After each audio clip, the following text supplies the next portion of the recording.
This is Louise Hay. Let's do some affirmations together.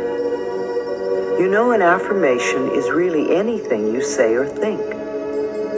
A lot of what we normally say and think is quite negative and does not create good experiences for us.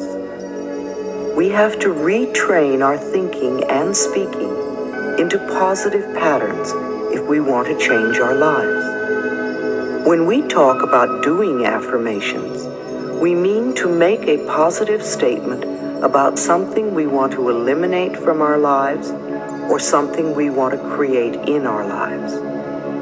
Too often we say, "I don't want this in my life," and we forget to state clearly what we do want. To state, "I don't want to be sick anymore," does not give the body a clear picture of the health you would like to enjoy.